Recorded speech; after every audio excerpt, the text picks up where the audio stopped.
Join our global community of travel lovers at zerototravel.com.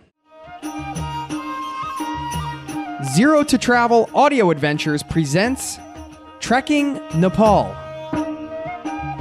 Episode 6, Porters. We discuss why we chose to have a porter, what he carried, and what we took in our day packs, plus why we think trekking poles are an essential item. Okay, wait, it's the fourth day, but it's the third day walking, right? Yeah. What's up? Where are we going today? So today we're going to Jagat. Jagat. Yeah, which is very nice and is a little bit bigger town. Okay. Yeah? So it takes about 5 hours. Okay. So we mostly walk along the river, sometime in the small forest, and then about 1 hour later we will be in a place called Doban. There is several houses and small school there, primary school. Okay.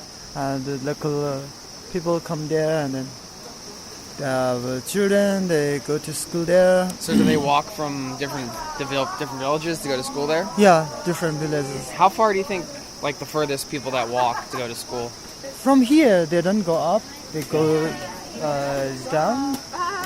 See you later. The school is just for that village. For that village, Yeah, okay. yeah.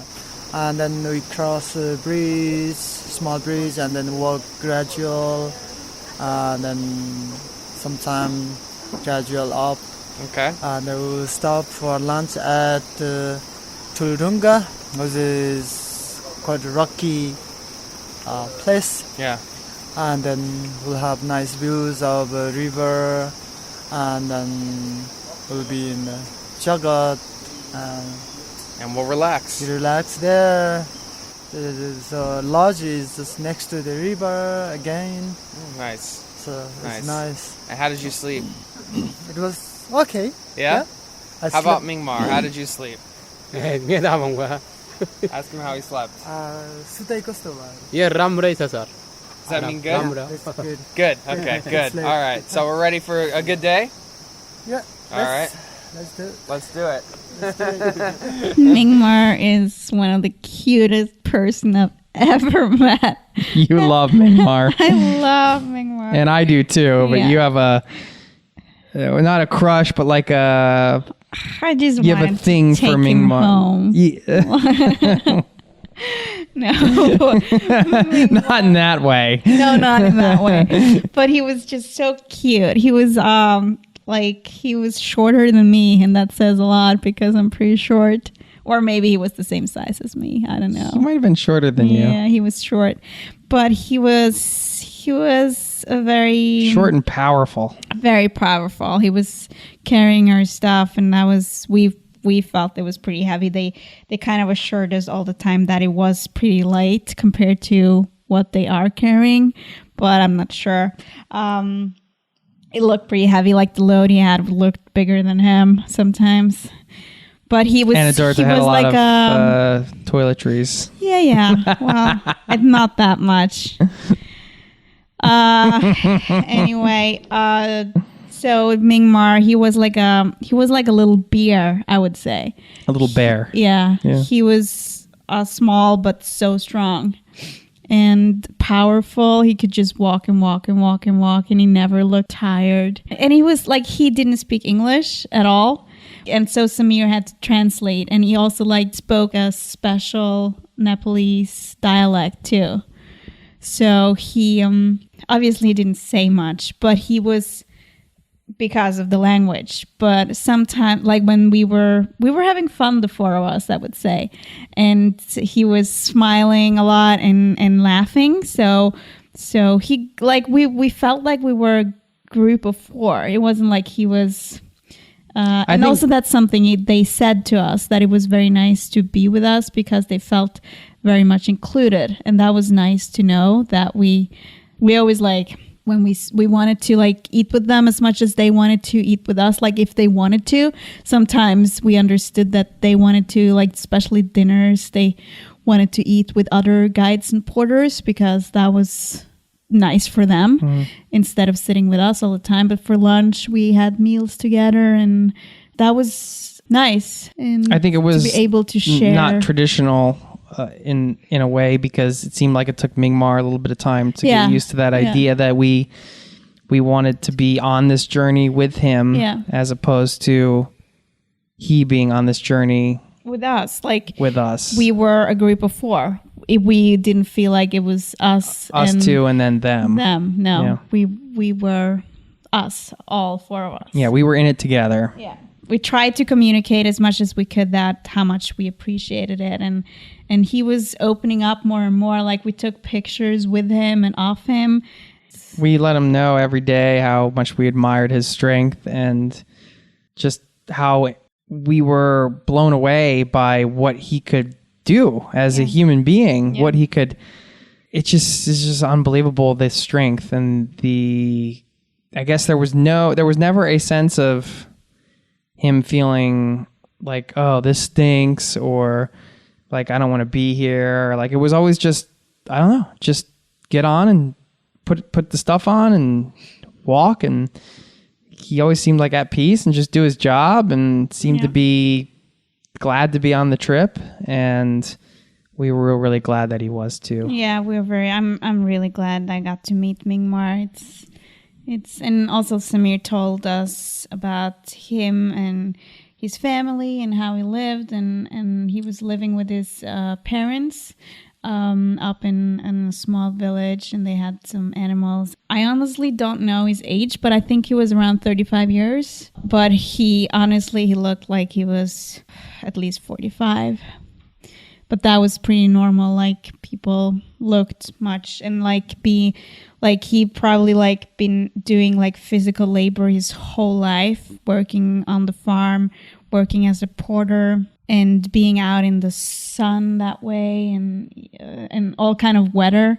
You look much older than you are. I don't think he was that old, really, but he looked much older.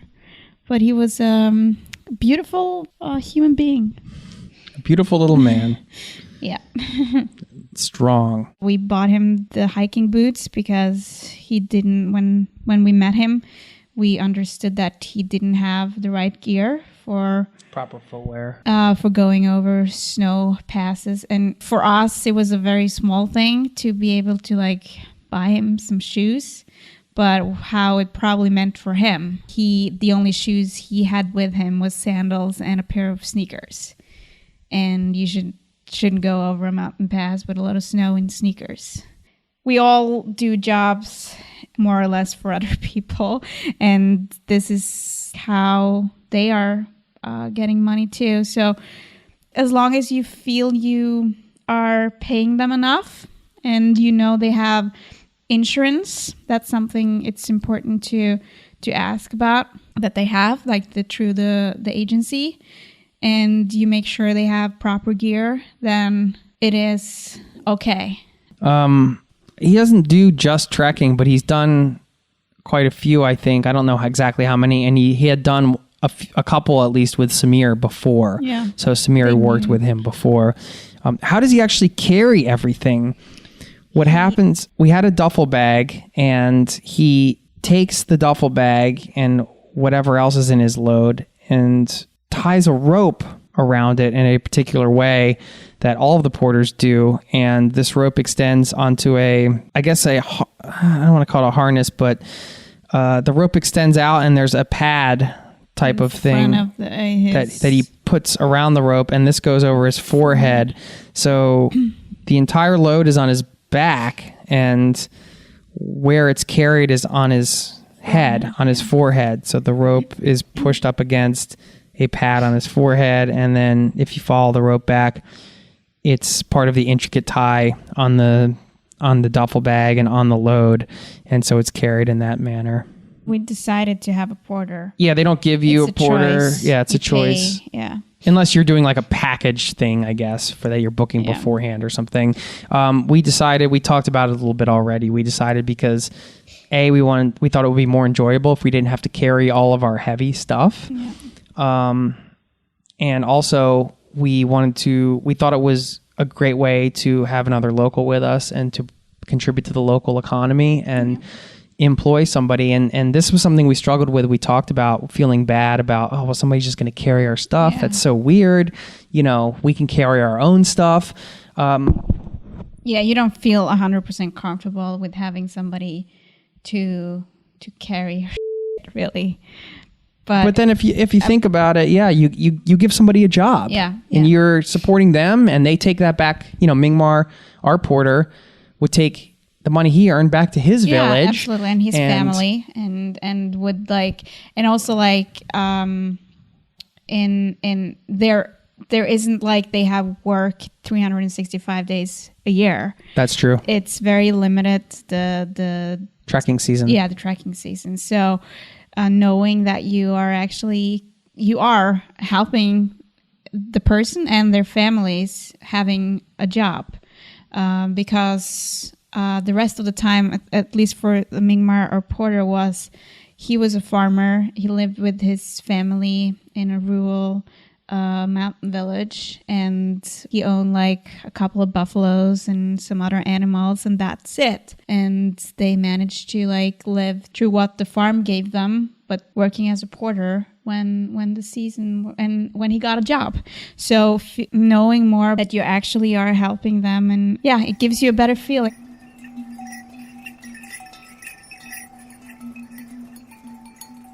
We had still surprisingly heavy bags considering how much Mingmar was carrying. Too heavy. I was probably carrying... I think it was around 15 pounds or 5 to 8 kilos. Yeah, 5 to 7 kilos for me or something. And it felt like you get pretty tired of it. This included... I think it was I think I used everything I brought though. And I get very cold, so all my clothes were kind of necessary, but maybe too much. I'm a sucker for toiletries, I guess. But I actually, it was some of that I didn't really need, I guess, and some maybe books. Well, you kind of deal with what you have. I would do better next time, though. I would say that. But you learned from your experiences.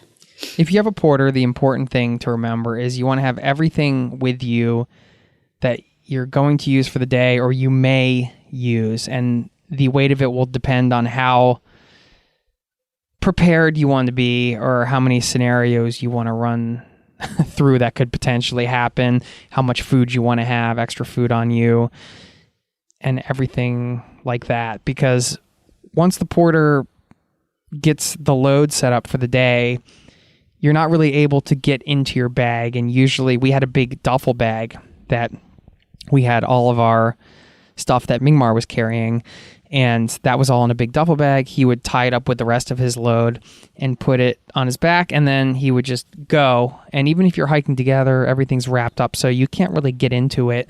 So the things you want to have with you during the day are the things you're going to use or may use, like sunblock, sunglasses, extra food. Clothes, hats, because it varies from we were walking through the jungle and then suddenly we were cold. So you kind of need to prepare for all kind of scenarios. And also we had a lot of snack in our bags to fill up and water. We were having we filled up in the morning with the filtration drops too. So we were carrying, so we knew that we had enough water for a pretty long time. So we were probably carrying each one of us 1 to 1.5 liter with water. You have to drink a lot of water because of the altitude. I think we always err on the side of having too much water. And then we had you have your camera and whatever else you want to have. Also clothing in case it rains. You might want to have your rain gear.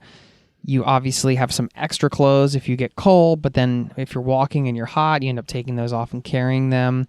So there are a lot of things that you can do along the way, or you may do along the way, that will add extra weight. Like you start in the morning, it's crisp, you start removing layers, and then you end up carrying those.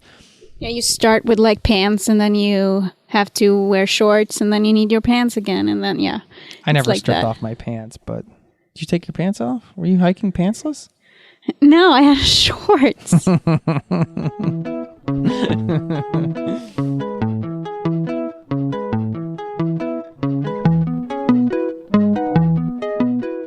Why are trekking poles an essential item? It was just because of some places is really steep, both up and down.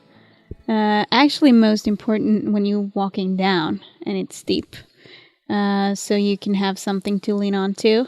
And also if you have like a heavy backpack then it's even more important to have trekking poles, I would say, to not fall over. Doesn't matter if you're young or old. Trekking poles are just a great supplement. And also where we were walking, I'm a little scared of heights, and there were quite a few places where it was straight down, like you had this narrow path walking on, and on one side you had like the mountainside, on the other side it was just steep down to like a crazy river. And having those poles at that time was essential for me, at least, to feel like I had something to like lean on to. Two main things: knees, it saves your knees tremendously, and balance. And sometimes you're walking over rivers too. So if you think about putting them into the water, onto rocks, so you don't topple over into a river, for example. And as AD mentioned, some of the sides of the cliffs are a little bit intimidating. And you can get trekking poles for about $6 to $10 at the stores in Kathmandu. And so it's not a huge expense, and it's just a huge relief on your body. Yeah.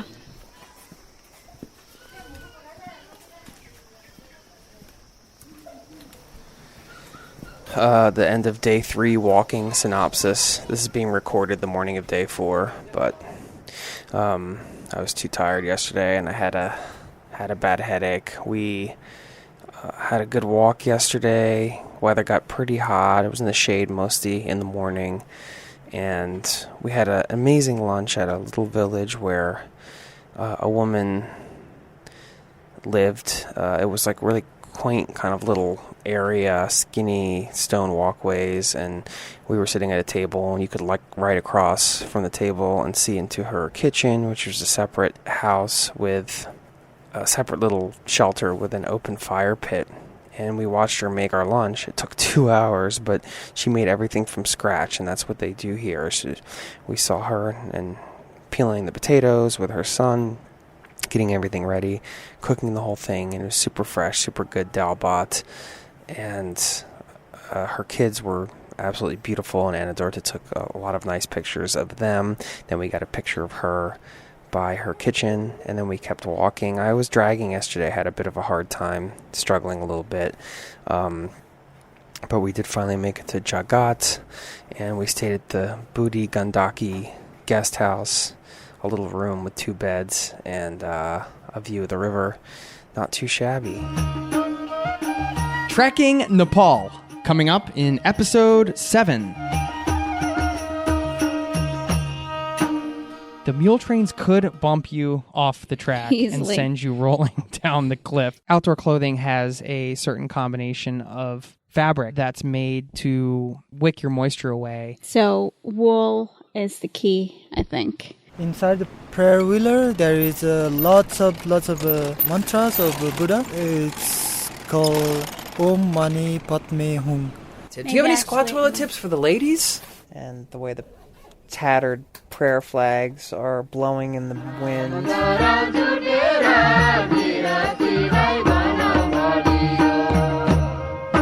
This audio adventure series has been brought to you by ZeroToTravel.com. Ideas and advice to help make any of your travel dreams a reality. Join our global community of travel lovers at zerototravel.com. Hey, it's Jason here. If you are enjoying this series, please stop by zerototravel.com/trekking to join our global community of hikers and discover the ultimate resource on trekking worldwide. You'll also learn more about our upcoming authentic small group walking adventures. That's zerototravel.com/trekking.